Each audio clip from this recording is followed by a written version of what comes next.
کیا آپ چاہتے ہیں کہ آپ کی ہر دعا قبول ہو جائے؟ کیا آپ چاہتے ہیں کہ آپ کی زندگی کی بڑی سے بڑی پریشانی لمحوں میں آسان ہو جائے؟ کیا آپ چاہتے ہیں کہ اللہ خود آپ کو پکارے اور کہے مانگو جو مانگنا ہے؟ ذرا تصور کریں، وہ خاموش رات، سب لوگ سو رہے ہیں، اندھیرا چھایا ہوا ہے، اور اسی وقت آسمان دنیا پر اللہ تعالیٰ کی رحمت نازل ہو رہی ہے اور ایک آواز آ رہی ہے کوئی مانگنے والا کہ میں اسے عطا کروں، ہے کوئی بخشش مانگنے والا کہ میں اسے معاف کر دوں۔ اگر آپ اس خاص وقت کو پا لیں تو آپ کی تقدیر بدل سکتی ہے، آپ کی زندگی سنور سکتی ہے اور آپ اللہ کے خاص بندوں میں شامل ہو سکتے ہیں۔ آج ہم آپ کو اسی عظیم راز یعنی نماز تہجد کے بارے میں مکمل اور آسان طریقے سے بتائیں گے، جسے جاننے کے بعد آپ کی راتیں بھی بدل جائیں گی اور آپ کی زندگی بھی۔ بسم اللہ الرحمن الرحیم۔ السلام علیکم ورحمۃ اللہ وبرکاتہ۔ محترم ناظرین، آج کی اس نہایت اہم، روح پرور اور ایمان کو تازگی دینے والی ویڈیو میں ہم ایک ایسی عبادت کے بارے میں تفصیل سے بات کریں گے جو اللہ تعالیٰ کے بہت ہی خاص بندوں کی پہچان ہے، جو رات کی تنہائیوں میں ادا کی جاتی ہے، جو دلوں کو سکون دیتی ہے، تقدیر بدل دیتی ہے اور بندے کو اپنے رب کے انتہائی قریب کر دیتی ہے۔ جی ہاں، ہم بات کر رہے ہیں نماز تہجد کی۔ آج ہم آپ کو نہ صرف تہجد کی نماز کا مکمل طریقہ بتائیں گے بلکہ اس کی نیت، رکعتوں کی تعداد، صحیح وقت اور اس کے بے شمار فضائل بھی آسان اور عام فہم انداز میں سمجھائیں گے، تاکہ آپ میں سے ہر شخص اس عظیم عبادت کو اپنی زندگی کا حصہ بنا سکے۔ ناظرین، سب سے پہلے ایک سوال اپنے دل سے پوچھیں، کیا کبھی ایسا ہوا کہ آپ رات کو جاگ رہے ہوں، دل بے چین ہو، آنکھوں میں نیند نہ ہو، کوئی پریشانی دل کو کھائے جا رہی ہو اور آپ کو لگے کہ کاش کوئی ہو جو آپ کی بات سن لے؟ تو یاد رکھیں، وہ وقت تہجد کا وقت ہوتا ہے، وہ وقت جب اللہ تعالیٰ اپنے بندوں کے بہت قریب ہوتا ہے اور فرماتا ہے کوئی مانگنے والا کہ میں اسے عطا کروں، ہے کوئی بخشش مانگنے والا کہ میں اسے معاف کر دوں۔ ناظرین، تہجد دراصل رات کی وہ نماز ہے جو عشاء کے بعد، سونے کے بعد اٹھ کر پڑھی جاتی ہے۔ اگرچہ بعض علماء کے نزدیک بغیر سوئے بھی نفل کے طور پر پڑھی جا سکتی ہے، لیکن اصل فضیلت اسی میں ہے کہ بندہ کچھ دیر سوئے اور پھر رات کے آخری حصے میں اٹھ کر اپنے رب کے حضور حاضر ہو۔ اب بات کرتے ہیں تہجد کے وقت کی، تو اس کا وقت عشاء کی نماز کے بعد شروع ہو جاتا ہے اور فجر سے پہلے تک رہتا ہے، لیکن سب سے افضل وقت رات کا آخری تہائی حصہ یعنی آخری تیسرا حصہ ہوتا ہے۔ یہ وہ وقت ہے جب عام لوگ گہری نیند میں ہوتے ہیں اور اللہ اپنے خاص بندوں کو بیدار کر کے اپنے قریب بلاتا ہے۔ اب بات کرتے ہیں تہجد کی نیت کی، تو نیت دل کے ارادے کا نام ہے، زبان سے کہنا ضروری نہیں۔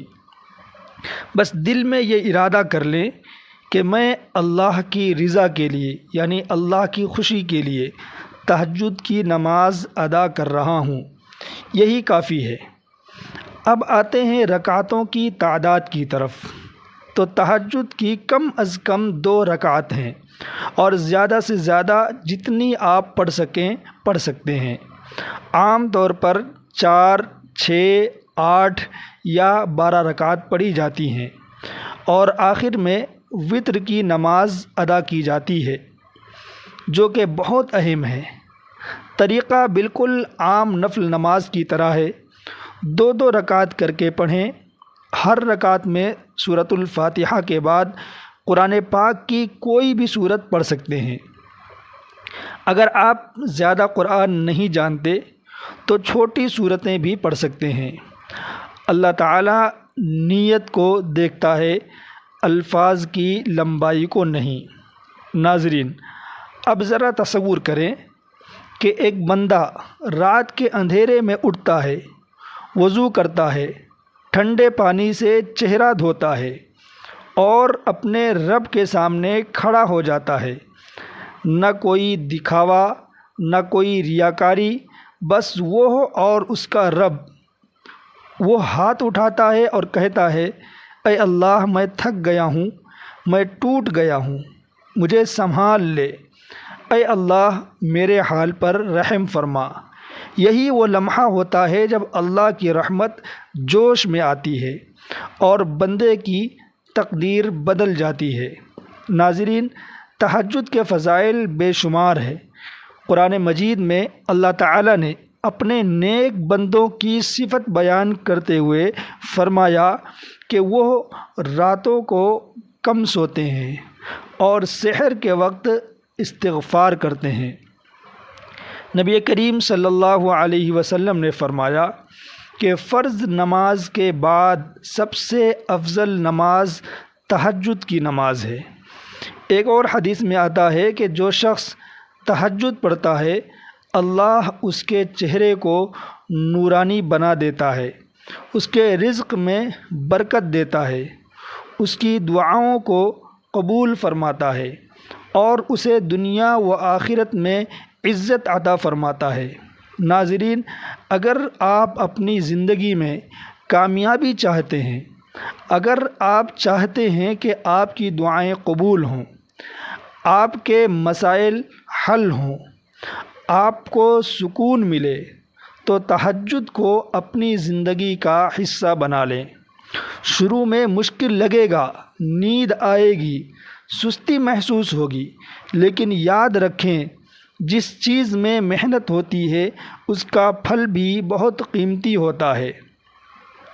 آپ روزانہ نہیں تو ہفتے میں 2 دن ہی شروع کریں۔ آہستہ آہستہ عادت بن جائے گی اور پھر آپ کو اس کے بغیر سکون نہیں ملے گا۔ ناظرین، ایک اور اہم بات یہ ہے کہ تہجد صرف نماز کا نام نہیں، بلکہ یہ اللہ سے راز و نیاز کا وقت ہے۔ اس وقت دل کھول کر دعا کریں، اپنے گناہوں کی معافی مانگیں، اپنے والدین کے لیے دعا کریں، اپنے بچوں کے لیے دعا کریں، اپنی مشکلات اللہ کے سامنے رکھ دیں، کیونکہ وہی ہے جو سب کچھ سننے والا ہے، سب کچھ جاننے والا ہے۔ ناظرین، آخر میں ہم اللہ تعالیٰ سے دعا کرتے ہیں کہ وہ ہمیں تہجد پڑھنے کی توفیق عطا فرمائے، ہمارے دلوں کو اپنی محبت سے بھر دے، ہماری دعاؤں کو قبول فرمائے اور ہمیں دنیا و آخرت میں کامیاب فرمائے۔ آمین یا رب العالمین۔ اگر آپ کو یہ ویڈیو پسند آئی ہو تو اسے ضرور شیئر کریں تاکہ دوسرے لوگ بھی اس عظیم عبادت سے فائدہ اٹھا سکیں اور ہمیں اپنی دعاؤں میں یاد رکھیں۔ السلام علیکم ورحمۃ اللہ وبرکاتہ۔